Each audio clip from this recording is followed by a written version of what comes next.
Welcome to episode 21 of the Kyber Show. I'm Ken, and we have an exciting set of combats to look at today. In this episode, we'll be looking at fights from the first week of this 3v3 season. So there's a lot of relearning different dynamics and experimenting new characters that folks didn't have last season. Also a lot of auto sets, unfortunately, but no auto sets in our fights. So let's go ahead and check them out.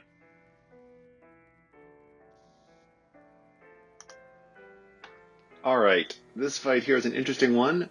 Only one Relic character on the Imperial Trooper side.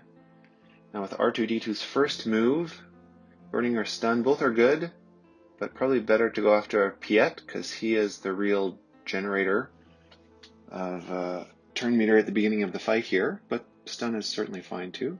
Stark was the only Relic character. Going after Veers there is not great. He doesn't really do anything besides a stagger on his first move. Again, going after Piet here would be fantastic, because he's going to use Imperial Ambition soon. There's the stagger from Veers, and now Piet used Imperial Ambition and went under Stealth. There's no days anywhere on the board. You have no choice but to target Stark, and AoE is good for turn meter, but with a basic from Piet, oh, look at the damage he's putting out. Stark is almost dead, but not quite, and he's healing up quite a bit. His attacks, and there goes BB-8, and now R2, and the fight's basically over. This is a very difficult fight if you let Piet go. Stark's first move is also not his scan all wavelength, so he has one turn sort of that you can ignore him for. But you need to get Piet as soon as possible. Very, very tough match, especially when it's all Relic against only one Relic Trooper team. Dangerous if you let them get going.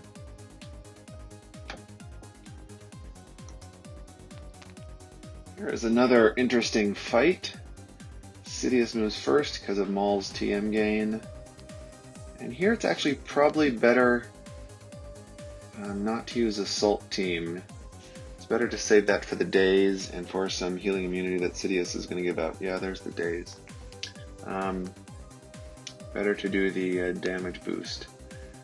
Going after Marauder first, definitely the best target.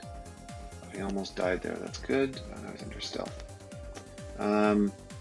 Marauder's TM gain against an assist team is very powerful, and his passive stacking is pretty dangerous as well from debuffs and buffs, so you have to be extremely careful when you're up against him. Yeah, the cleanse is good here. Maybe they can take out Maul. Okay, perfect. Going after Sidious again. You'll notice also the damage is not so high. Oh, there goes our shock. Because as soon as a character under Maul receives a crit, they go into stealth, and they cannot take a crit hit. They're immune to crits while they're in stealth. And there we go. That's another dangerous match if you don't get Marauder down first. Almost was a success, but you have to be really careful about him.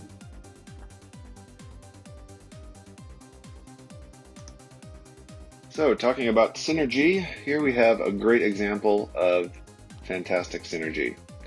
The Django leadership doesn't do anything for B2 and Watt, but against this team, it shows how much more important it is to find the specific abilities you need rather than putting a team together that works perfectly. So you have B2 here to get rid of Droideca's damage immunity. You have Django to avoid taunts. Although killing Poggle at first is not necessarily the best choice, I think we'll see later on. So there goes the damage immunity, which is perfect. Taking out Poggle here with 2 basics certainly works. Cleansing B2, no really other choice, even though he'll cleanse himself automatically when his turn comes around because of the shield generator. One of the reasons why you would actually like to go for Magna first, or Poggle last, more Poggle last, is because when Magna does his last turn, he'll probably take some banners. And with Watt's energy discharge, you have the protection regeneration. So it can be good to save. Another AoE from B2. It's awesome to get rid of that damage immunity. It's often good to save the AoE, to save Magnaguard until the end so you can save yourself some banners. Tortiga hits quite hard.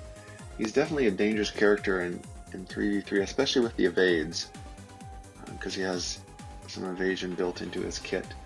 It's another reason why B2 is good in this setup, because he has bonuses based upon if any of his separatist allies get evaded or not. So the fight's pretty much over here. Just a matter of getting down Magnaguard. No real challenge. And again, you'll notice the contract was never completed for Django, but really doesn't make any difference in this fight. Great sign of synergy there. Yeah, look, his AoE takes off 2 banners. It's unfortunate. But very nice matchup. Great team choice. Talking about synergy and clever matchups, this is, is an awesome example of it. So, okay, first, let's explain what's happening here. Now, Piet's going to give Imperial Ambition to Emperor Palpatine. When Piet does a basic attack, he will call one other random Empire ally and anybody with Inevitable Failure, which is that debuff that EP now has with Imperial Ambition. So he'll call Emperor Palpatine, because Sith Empire Trooper is not an Empire. He'll call Emperor Palpatine to attack twice. And each time that Emperor Palpatine attacks, with his basic, he inflicts shock.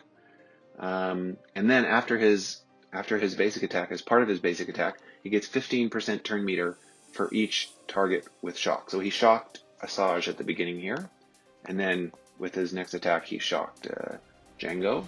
You can't heal when you're shocked, by the way, or gain buffs. So with each of his basic attacks, he would get 15 times 15, or 15 times 2 each basic, because there's 2 units shocked. And then 2 basics means he gets 30 times 2, 60% turn meter. And then, because it's an Emperor Palpatine leadership, anytime you inflict an Empire ally, inflicts a debuff, they get 20% turn meter.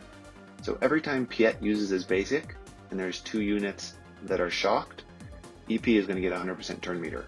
It's awesome. And you can see now that he's taking so many turns, the Mark debuff is no longer on him. So Sith Empire Trooper is the one that's going to be taking all of the damage from the counterattacks. It was a nice days on Dooku, but now we're sort of stuck attacking Django. Look at it go. Turn meter, turn meter, turn meter. It's amazing. Django dies the first time. More turn meter. Beautiful. Shock is unfortunately off of Dooku. Now if you put Imperial Ambition up again, he's going to give EP Mark. I don't know if Emperor Palpatine has his Zeta on Protection Regeneration, which would allow him to regenerate back to full when he's applying shock. No luck on the days there from EP, or from Piet, or the stun there either. Anyway, the fight is basically over. There's no way for them to win now. This is look at all that TM. It's insane. Such a fun, very clever way to use these 2 characters together. This is really what 3v3 is all about. Very nice fight.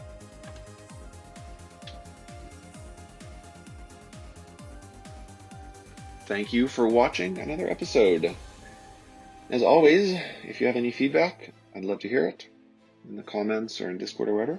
And really, I say this every few episodes, but it's very true. I'm always interested in finding new content creators who post things on YouTube primarily. It's more difficult to find things on Twitch. Historically posted things on Twitch. So if you know any content creators, or you are one, leave a comment below. Send me a message on Discord. That would be great. I'd really appreciate it. Hope you have a great week. Talk to you next time. Cheers.